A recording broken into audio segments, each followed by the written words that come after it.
don't have this sighted in yet, but this is the 8.6 Blackout, and we are going to try to chronograph and shoot some ballistic gel just to see what these 350 grain solid coppers can do.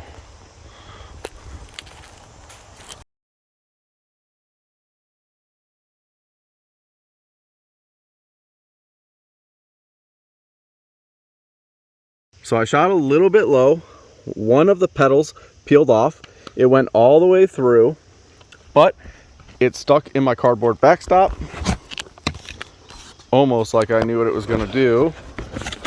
And here she is. And there's that aggressive twist rate.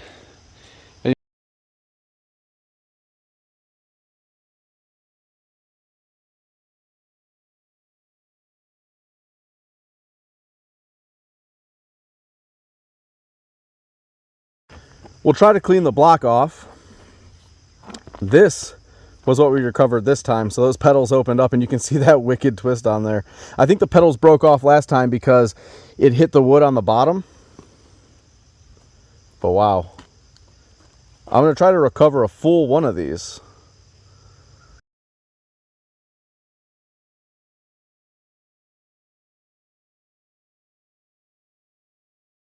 So I'm 3 shots in and everything seems to be running good with the gun. It's cycling just fine. I have the heavy buffer in and the gas block came adjusted all the way out for full gas.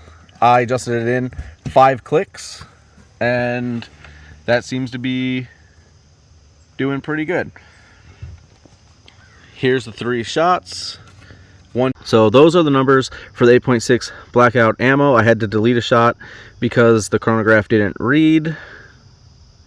Extreme spread was 39 feet per second. Standard deviation was 14 feet per second. That's not too bad because I am not making precision ammo. This is just, you know, almost like a quick and dirty serviceable ammo. I like to shoot a lot, so I don't make precision ammo anymore. I try not to neck turn. You know, I only anneal after a couple firings, and I didn't work this brass hard enough to anneal, especially seeing how it is factory brass, like brand new factory brass, which they probably already annealed. Hornady makes pretty good brass from what I've used in the past. So those are the numbers, and I cannot wait to get my muzzle device. Oh, she is a beauty. Here's just an up close view of the ballistics gel after shooting it with the 8.6 350 grain solid coppers. And then I also have 1 shot that's at, or 2 shots, one of them's at green tip right there with 300 Blackout. That green tip was 125 grain Sierra. You guys are looking at about $60 in ammo. That's right, the 8.6 is not cheap. It is very fun, but it is not cheap. That bullet shipped cost about $2 a bullet, a little over 2, and the brass was about 90 cents. So do the math on that. That's not even including powder and primers, although there's not much powder in these. So we're gonna head out to the range. I've shot exactly 10 shots. I know exactly how much I've shot with this because the ammo is so darn expensive. But I have some cheaper bullets on the way, so I'm going to shoot this more. I can't say much more because it's kind of a novelty being so expensive. But these bullets really are fun. Not just in gel, but I want to see what they'll do in a milk jug and maybe some fruit. So that's what I'm off to do today. And hopefully I get some good results so I'm not just wasting ammo.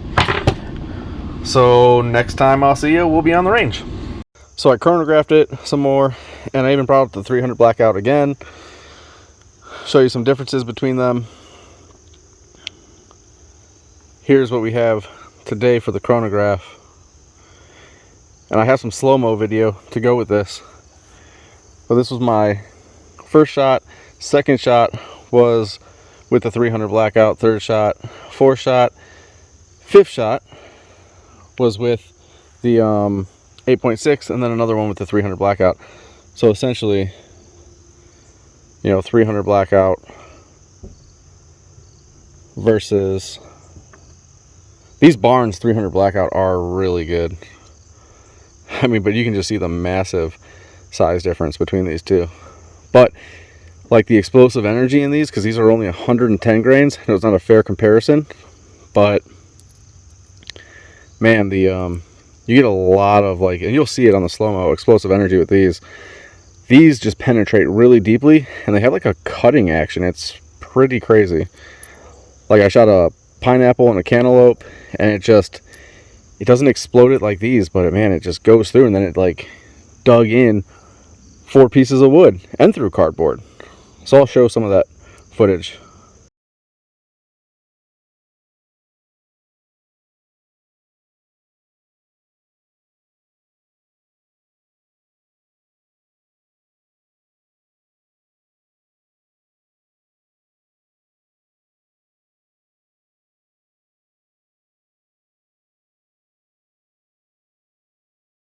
But I'm going to step back, and even though I'm still shooting low, I'm going to try to hit that target maybe from 80. Yeah, I have some cardboard set up, so we'll see. I'll know where I miss at, but I don't want to miss too many times when it's $3, $4 a bullet. So, all right, so we're about 60, 65 yards, and I don't really have this thing sighted in yet, and I don't want to take too many shots at $3 a round, so I'm going to give it a whirl. Hopefully I can hit those plates. They're not that big. I have cardboard up around them, and it's getting dark out. So all the excuses in the world.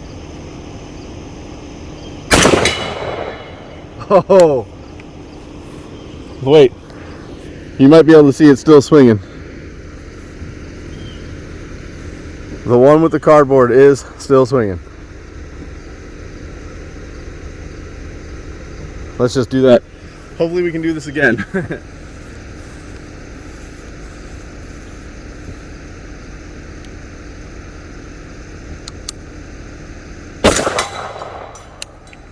Dang, I even broke her that time.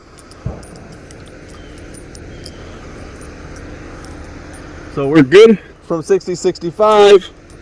These are the ones that I nailed that metal swinging plate with. Pretty gnarly looking. Pretty fun, pretty gnarly. So this is actually a pretty fun big cartridge. And I just want to say that I think we got lucky with the gas block and how it cycles. You know, not every time when you build a gun does it come out and run smooth for you right out of the gate. And this one is running very smooth for me right out of the gate.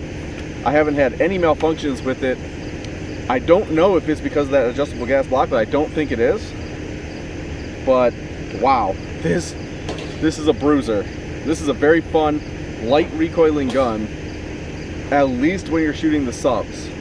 I honestly thought they were kind of dumb for bringing it out in the Remington 700 bolt actions, but honestly, I think that might be the play, because this gun is still 8 pounds, around 8 pounds, and I want to know what one of those little Remington 700s weigh. If you get that thing down to like 5 pounds, 4.5 pounds, wow, in a light gun with a suppressor, that might be the play, especially for hunters. Today I'm here with my buddy Todd, and he's going to let me use his suppressor, which is not made for this, and this doesn't have 338 baffles in it. This is made for a 45, but with my thread adapter, it does fit this. I'm going to try to hit the ballistics gel from here, which is about 65, and if I hit it, maybe I'll back up to about 100. We'll see how this goes, how quiet this is. I'm really interested. Like I said, this is not made for the 338. It just fits, and he said give it a shot. So we're here, and we're going to give this a shot.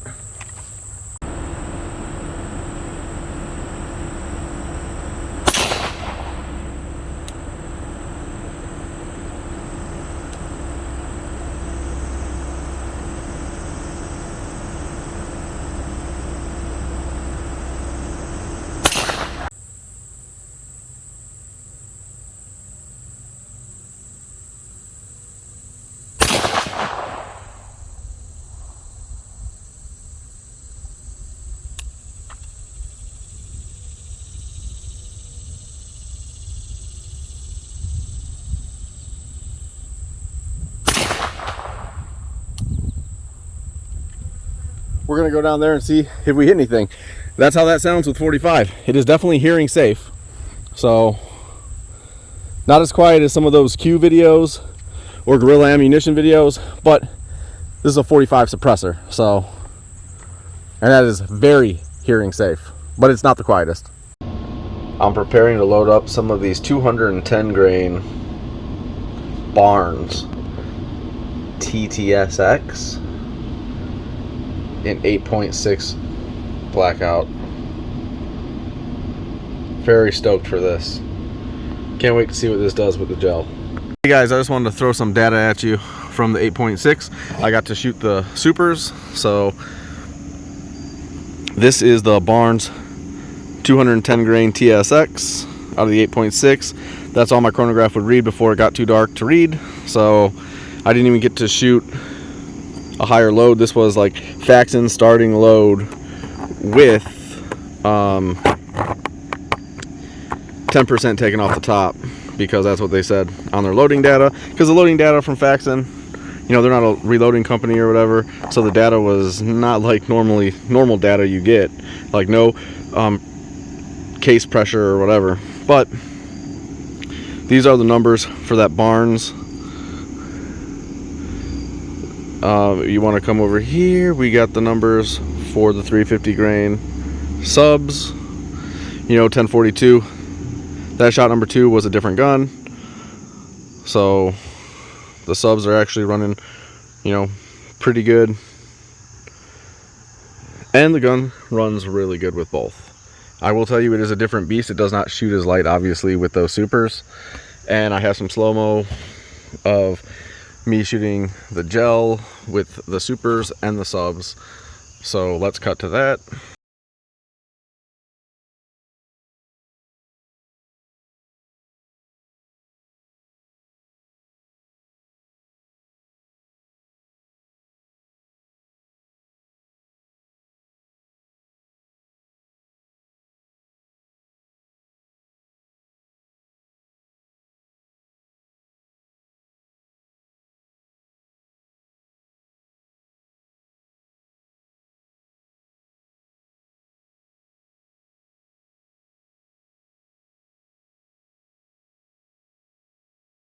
Learn more about this gun, I will post more about it, but just wrapping up the videos right now, I would say it's a pretty nifty little gun, but I think Q did it right when they built theirs on a Remington 700 Action, because this gun weighs about 8 pounds, and that Remington 700 Action, you know, you short barrel that with a suppressor, and you're probably coming in somewhere around 5 pounds, and maybe you can do some magic and make it even lighter. And this is more of like a bolt gun anyways. Like, you don't have the money to shoot 8.6 like just mag dumping it.